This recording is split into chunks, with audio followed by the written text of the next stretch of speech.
everybody. Thanks so much for joining us right here on The Right View. We are joined tonight by the founder and president of Turning Point USA. You know him, Charlie Kirk, as well as the executive director of USA Strong, lawyer Erin Elmore. So guys, thanks so much to both of you for joining us tonight. We're really excited to have you both on. Look, there's so much to talk about when it comes to Joe Biden. I don't even know where to start, but I think we ought to start at the border, because he has an absolute disaster on his hands at the border. His border crisis has continued. It's not being addressed, and it's already costing the American taxpayers an additional, wait for it, folks, $86 million. So thanks to Joe Biden's immigration policy, or lack thereof, the detention centers are now flooded with illegal immigrants, and the American taxpayers are now going to foot the bill for their hotel rooms, totaling, you guessed it, $86 million. It is so crazy. I can't even believe we're talking about this. And guys, that is just to help them illegally enter our country. Now, I want to get both of you to talk about this, but before I do, I want to throw in the fact that Vice President Kamala Harris was asked if she had plans to visit the border, because we have seen what a complete nightmare it is down there, and you would think someone would want to address it. Joe Biden hasn't gone down there. Shouldn't his vice president go down there to maybe get a better grasp on the situation? So how did she respond? By laughing at the reporter and saying, "Not today." So where's the outrage, Charlie, from the Democrats? Why isn't AOC staging a photo shoot crying in front of these facilities? Where are all the woke people on the left that were all over Donald Trump whenever he was in charge of America? And by the way, we had the most secure border in, the past several decades in our country. Yeah, they see no political benefit to talk about this, so they're just going to ignore it. I remember I think it was Time Magazine. It was a picture of President Trump with a young girl, yep, and it said, "Welcome to America." And you remember that image? It was such a misrepresentation of what was really happening, and it was, quite honestly, it was widespread. I remember the summer of 2018. You guys probably remember it very well, where there were protests in the streets. It was the #1 issue in the country because of something that actually Obama implemented that Donald Trump fixed. All the images they were using were under Barack Obama. And now that very same thing is happening again, and it's complete total silence from the activist media. And they're going to probably still continue to get a pass for that. But I think people are waking up, I hope. And I think we have to keep on talking about this. But the other thing I'll say is this, which is that Joe Biden will not admit that we have a crisis on the border, because he actually does not believe we have a border. He believes it's a mere recommendation or a suggestion. He thinks that borders are so 20th century and that we're going to have this free flow of people between the two countries. This is something that Donald Trump hit on perfectly, both in his campaign and his successful administration, which is that a nation must be defined by its borders. You must have strong borders, and you must know who's coming into your country and out of your country. And it's almost as if this is manufactured chaos from the Biden administration. I wish they actually wanted to solve it. They don't. It seems as if they want to have millions of people coming into the country for potential political gain. And it's up for those of us that believe in the America First agenda to talk about this and highlight it and hopefully come up with some temporary solutions to fix this crisis. Yeah, I think you're 100% right, Charlie. I think that they see these people as future voters.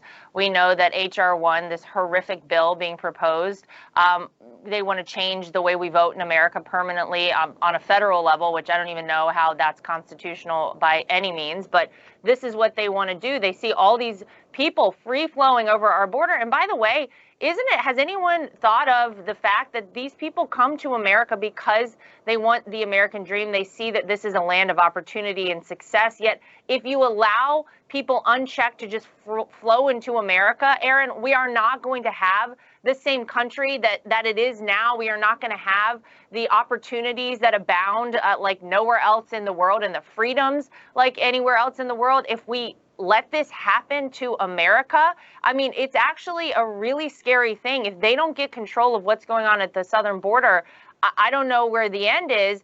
And you see these horrific images of the kids that are being brought to the border. I mean, these facilities are overflowing. We still have a pandemic that the left like to make a big deal about when it was crowds of people lining up for a Trump rally. Yet you have all these people crammed in facilities that are at like 700+% capacity. They aren't talking about it. It was kids in cages under Donald Trump. But of course, Charlie pointed out the fact it was the Obama-Biden administration that actually built those facilities. And it was Donald Trump that fixed that problem. But the hypocrisy, I think, here is just so staggering. I almost don't even know what to say about it.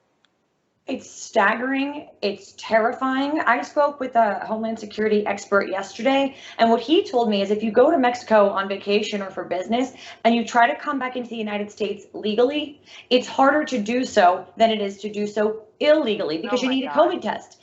Hundreds of thousands of people are crossing this border illegally. They are being given hotel rooms on our taxpayer dime. They are being given bus tickets. Yes, that's right. They're being put on buses to fan out all over this country. They're not being tested for COVID, yet our schools are still closed down because of COVID. Our restaurants are still closed down because of COVID. Yet this is such a crisis at our border, and the Democrats refuse to acknowledge it. If you look at the statistics from February, well over 100,000 migrants crossed the border. This is an increase for the last decade of about, a 15% increase. It's horrible. This is just not what you want to have happen. I'm sorry, the highest number in 15 years, rather. This is not what we need to have America succeed, especially when people are out of work and struggling for jobs. Yeah. And you know what? Illegal immigration, it actually hurts lower income workers and minorities the most. So truthfully, the Democrats seem to act like they care about those people. That's not true at all. They just want to secure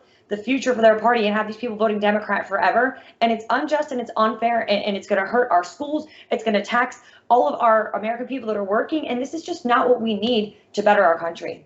Yeah, well, I'm glad you brought up schools because a coalition of American scholars, policymakers, and concerned citizens are now fighting for traditional civics curricula in K through 12 schools in the face of what appears to be a complete takeover by Action Civics activists seeking to use their programs to promote left-wing causes. Why? Because the radical left is trying to replace actual education, things that would help children in their future, help them find a job one day and succeed in life, with controversial curriculum like critical race theory. So for people that aren't really familiar with critical race theory, just a brief introduction to it, it's really the belief that America is a fundamentally racist country, that all of our institutions are designed to promote white supremacy. It's really a way to further divide people. It teaches kids to hate their country. And I want to give a shout out to Governor DeSantis of Florida, because he put his foot down last week. Here's exactly what he said. He said, "Let me be clear. There is no room in our classrooms for things like critical race theory. Teaching kids to hate their country and hate each other is not worth 1 red cent of taxpayer money." Couldn't agree more. So is critical race theory in our schools, Charlie, actually more important than learning things that would prepare you for the future? What is going on with this critical race theory nonsense? Yeah, we've been talking about it for quite some time, and Donald Trump deserves credit. He signed an executive order that was ridiculed by the media, saying that the U.S. government will not engage in critical race theory, especially in the military and the civil service. Of course, Joe Biden undid that as soon as he became president. But Donald Trump was leading on this early, and he deserves credit on that. He was ahead of the curve, and he listened to the experts that understand this, like James Lindsay and Peter Boghossian, and really got into it. Look, we deal with this all the time on our college campuses. We talk about this on our radio show and our podcast. We're actually just going through a multi-state tour right now from Oklahoma to Missouri to Kentucky on campus. And I could tell you right now, students are being propagandized of this belief. And you hit it perfectly, Laura. It's even worse than that. It's also believing that science and math are just constructs of the white supremacist West. You see this from the Bill and Melinda Gates Foundation, where they're funding these programs saying that math is racist. They don't believe that there's any such thing as individuals. They believe that we're all just part of our racial identity group. They believe that everything is a power struggle, and the only way that we can right this wrong is to eventually eradicate Western capitalist society and with it dialogue and freedom of speech. It's very radical. It's hateful in nature, and it's become really mainstream. And I believe it's actually an opportunity for those of us that love our country, which is why I was so pleased to see Donald Trump lead on this last year and Ron DeSantis. I encourage every Republican to lead on this. It's a 90-10 issue. And anyone that believes in critical race theory would actually saying it is bigoted. It cares about people's skin color, not people's character. It misrepresents our history. It has people talk to each other less, not more. It destroys the binds that tie us together. So I encourage everyone to really do your research on this and then stand up against it. So yes, kudos to Ron DeSantis, Donald Trump, and also I talked to some other governors recently. I think you're going to see a lot of other announcements. I've been making phone calls and doing meetings because we need to have a coalition against this. Because if you teach our children to hate themselves, hate each other, and hate the country, you're not going to have a country. Yeah, well, and by the way, the fact that what you just said, that science and math are evil and racist and we shouldn't be teaching those things. So let me get this straight. They want to have a completely uneducated generation of people that they teach to hate one another and to only judge one another based on the color of their skin. I don't know. I can't think of a worse idea than doing that. And Erin, you and I both have children that are in school. And I got to tell you something. This has been something that my husband and I have talked about a lot. What is it that our children are going to be learning? What schools are they going to be in? And what are they teaching in those schools? As a parent yourself of a school-age child, you must think about this. And I think it's incumbent upon all of us that have children in school. Thank you, Charlie, for all the work you're doing on this. I think that this is so necessary and so needed right now. But do you think about this? Is this something that concerns you as a parent? Lara, this is utterly consuming, and all of this talk of critical race theory, all it is indoctrination of our children, many of whom have been out of school for over a year now. What they really need is to learn how to read. They need to learn basic math skills. They need to learn science in the traditional way that it should be taught, not critical race theory. Children in elementary school do not judge each other on the color of their skin. They don't understand differences. They are taught to love and to play and to assimilate with one another. And inserting race into these children's minds and brains is not what they need. They don't see things this way. It's only creating division, and it's so divisive. And as a parent, I encourage other parents as well, look into what your children are learning. Ask the principals, the headmasters, the people that are running these schools, what they intend to teach. Just today, now I'm transferring my child to a Florida school, but in the Pennsylvania liberal private school, by the way, that we are paying our hard-earned money for, they are teaching our children that there is a water crisis. And first of all, a third grader, second grader, first grader shouldn't hear the word crisis because they shouldn't stay up at night worrying about things other than basic math and reading skills, in my opinion. But to be honest, if you look into it, in the United States of America, there is not a water crisis. It's more about how states run these services. So I reached out to the teacher and said, I will talk about building wells in Africa because I think that is a noble endeavor, but to call something a water crisis is wrong. These are just subtle indoctrinations of our children. And that's why as a parent, you have to look at every piece of literature that is sent home. You have to speak with your teachers because it is the squeaky wheels that get the grease. And if it aren't for people like us who are going to stand up for our children and stand up for the parents that are silent, that have to be silent because they're afraid to lose their jobs, we do have a voice, and we need to use our voice and be advocates for our children, because if not, America will be a socialist nation and our children will be voiceless, faceless mobs of people, and that's what they want in socialist nations. They break them down. We are just cogs in a machine who are worker bees without opinions, without faces, without values, and we have to stop this at every grade. Yeah, gosh, here I thought that teaching my child, which I do, my son and my daughter, to treat everyone equally. Gosh, I thought that was a good thing. Guess I was wrong, according to the woke left. Joe Biden's team continues to be at odds, guys, with how the real world works. And most recently, during an interview where Circle Back Jen Psaki noted that businesses do not need to raise the cost of goods to pay more taxes. So I'm trying to figure this out. They want to raise taxes on everybody, but they don't think the businesses are going to have to raise their rates. So where does Joe Biden think they're going to find the money to pay for these new taxes? Charlie, it seems like they're using the same failed logic to defend raising the minimum wage. That's right. And everywhere the minimum wage has been raised the last couple of years, you see blacks between the ages of 18 and 30 just get out of the labor market. When you raise the minimum wage abruptly and quickly, like they did in Seattle, Portland, or New York, prices will go up. And then you see the workers that are still in entry-level jobs, specifically in minority neighborhoods, they get disenfranchised from the labor market. They go to government dependence. And Thomas Sowell has done some phenomenal scholarship on this, where he argues that the minimum wage is actually the worst thing for low-income communities. And look, this goes to a broader point about the difference between Donald Trump and Joe Biden. Donald Trump didn't have to deliver all the successes that he did for people that never voted for him, that hated him. And he did. He delivered flourishing communities and raising wages and criminal justice reform and prison reform and opportunity zones. Joe Biden actually serves the interest of the American ruling class. So for Amazon, a rise in the minimum wage is actually a good thing. Why? Well, because then all of a sudden all the small businesses can't compete. That's right. Amazon can afford a minimum wage hike. They'll get through it. They can totally afford that. Joe's coffee shop or, Linda's laundry shop at the corner, they can't. Their margins are super thin. Not to mention they went through an entire year of lockdowns where Amazon delivered more packages than ever before, and Bezos is worth $150 billion. So Biden's entire agenda is, how do I make my crony corporate donors richer? Donald Trump was never concerned about anything close to that. He said, are the normal people, are the muscular class, are they doing better or worse? That's how he gauged success.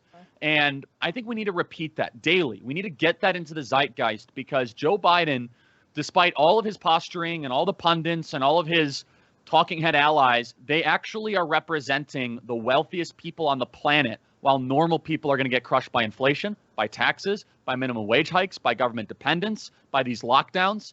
And a pro-worker agenda is what the Republicans need to embrace. And I'm so glad we at least have some 4 years of a track record to show what it can be, what it can do. Joe Biden doesn't believe any of that.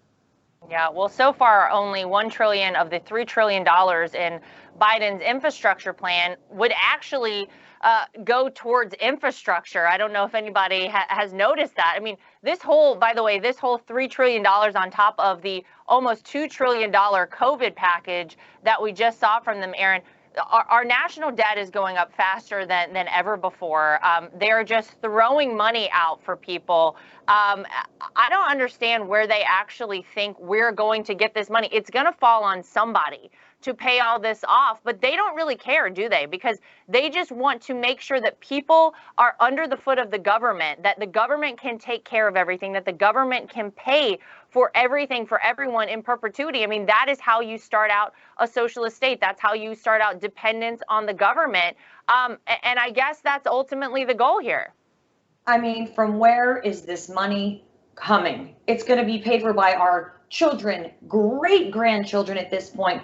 I mean, this administration is spending at such a rate that it's absolutely terrifying. And all of these bills don't even help the intended recipients. The COVID bill has 1%, I believe, of the money for actual vaccines and 10% for actual COVID. The rest is special interest and lobbying groups' causes. It's really, really scary. And we think of infrastructure as roads and bridges. That's not what they're doing. It's all about social justice.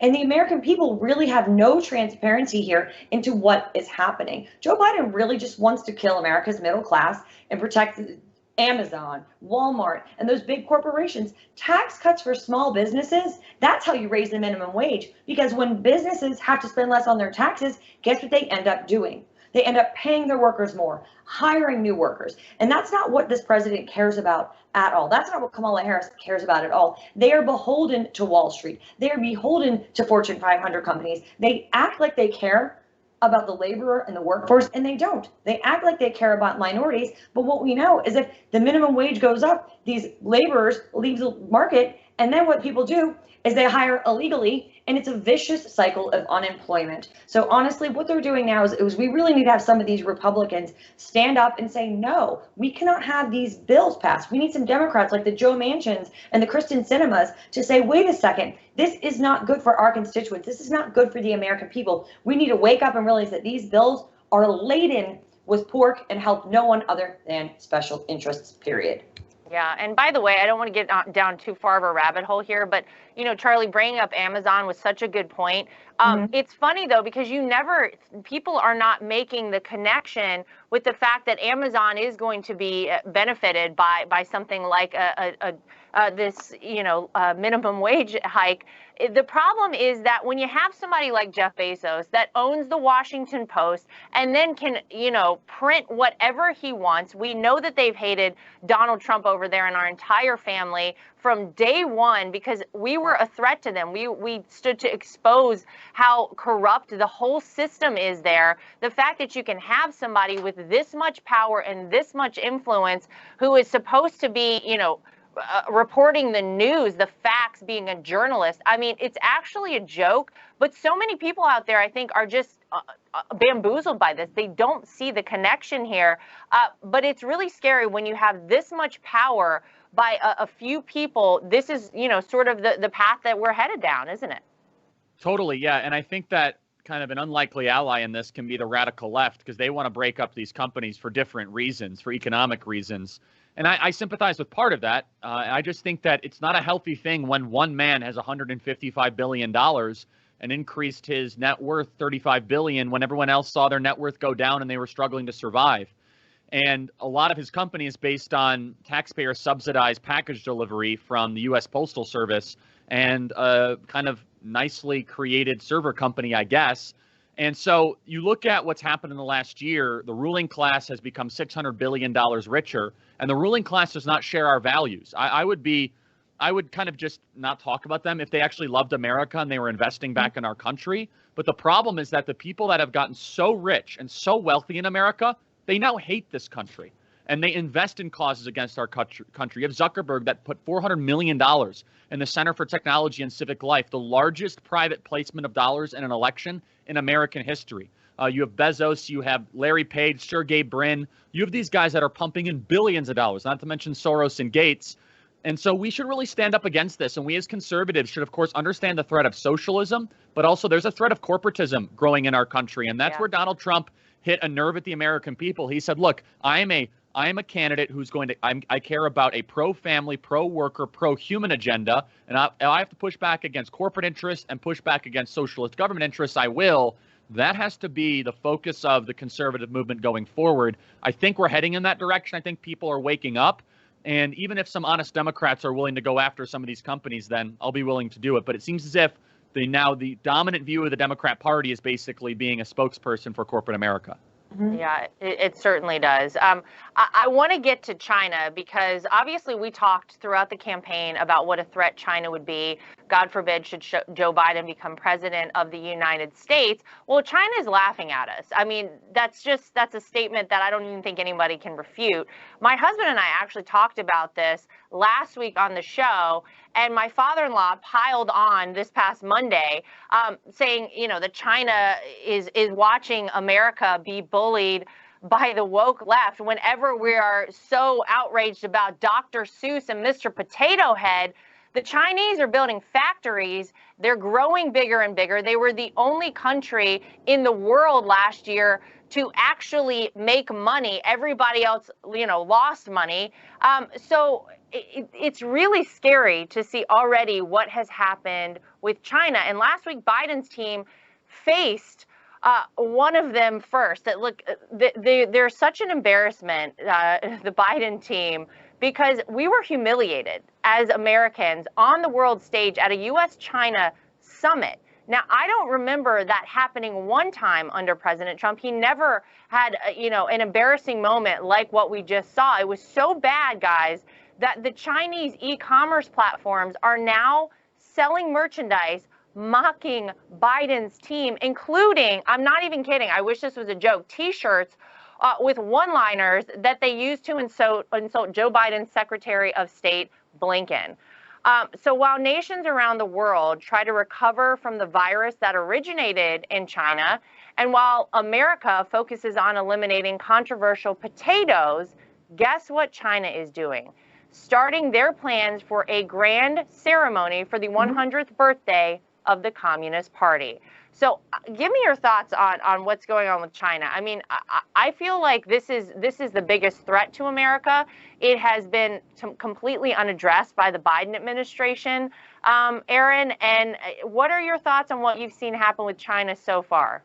I mean, the American people really need to understand that the Chinese Communist Party wants to destroy us, and they are doing it tacitly. Okay, they are not here with guns and bombs. They are doing this behind the scenes and taking us down through our technology by destroying our businesses. They are taking all of our business and taking it to China. And there are two books you must read. You Will Be Assimilated and The 100-Year Marathon by Michael Pillsbury. And in that book, he explains that the 100 years, which is the anniversary right now, is they are slow in China. They are methodical. They are picking away and chipping away at us bit by bit by bit so they can take us over. They hate us. They hate democracy. They hate our way of life. They have concentration camps in China, a la Nazi Germany of the Uyghurs. This is something that the American people don't see because the Democrats are addicted to China.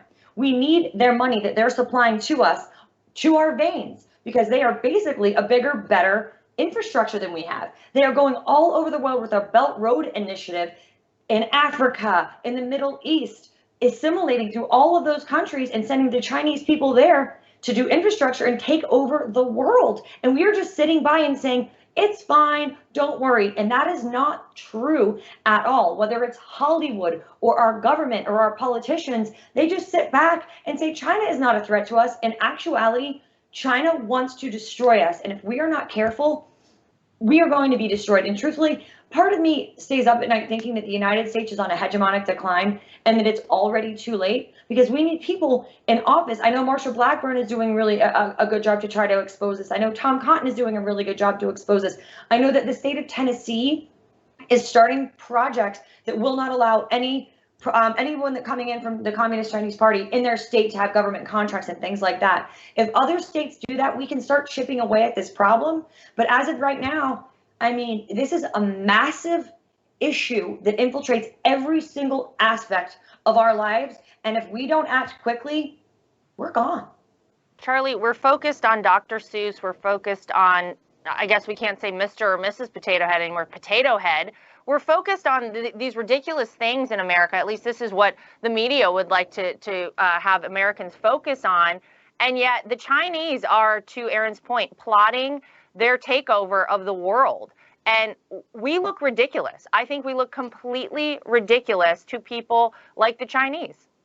Yeah, and I'll go a step further. I think the Chinese Communist Party is behind a lot of this political correct woke nonsense in our country. I think the Chinese Communist Party knows that the woke industrial complex is a far more effective weapon at destroying America than a thermonuclear weapon in the next 20 years.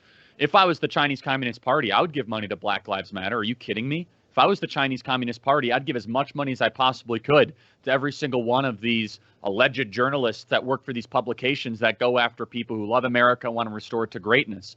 You see, the Chinese, they learned their lesson from the Soviets. Instead of walling themselves off and trying to build their own empire, they said, let's immerse ourselves into the West and use the West's weakness against them, which is also our strength, which is our market economy.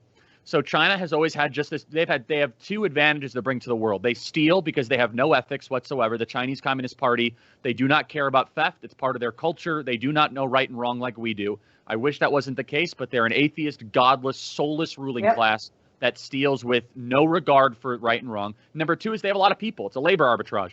So 30 years ago, they just went to our ruling class and they said, hey, you guys want to make an extra buck? Come bring all your manufacturing over to Wuhan and we'll subsidize the move. And you can move that plant out of Ohio and Virginia and Kentucky and Kansas, and we'll partially subsidize it. You got to give us your IP, and you basically have to get in this doing a deal with the devil partnership. And China realized that if they could addict our ruling class with our own dollars, then they could slowly take us over. And Donald Trump was the first person to point this out. He was the first person to run on this. He saw it far ahead of time. He was way ahead of the curve here. He was clairvoyant. He was mocked and he was laughed at.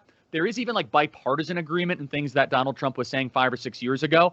I'm afraid it's a little bit too late in one regard, but the biggest issue is this. It's the money flow. China controls our sports. They control our movie production. They control a lot of our universities, and they control our media, and they control our corporations. And so the woke industrial complex and the Chinese Communist Party are kind of tied together. It's a very important point that we must talk about. What Tennessee is doing is really important with Bill Hagerty and with Marsha Blackburn and Governor Lee. But I think we have to go a step beyond that, which is any elected official that is celebrating a Chinese Communist Party moving to America, a Communist Party company moving to America, needs to be called out on that. I think we need to stop all trade with China altogether and sunset them, because that is the only thing that's keeping them alive, is the flow of goods that are coming into America. And so I, like Erin, am very worried about where this is going, but I think that if we're able to defeat the woke industrial complex, that will be a blow to the Chinese Communist Party. That right now is their greatest weapon at destroying the West.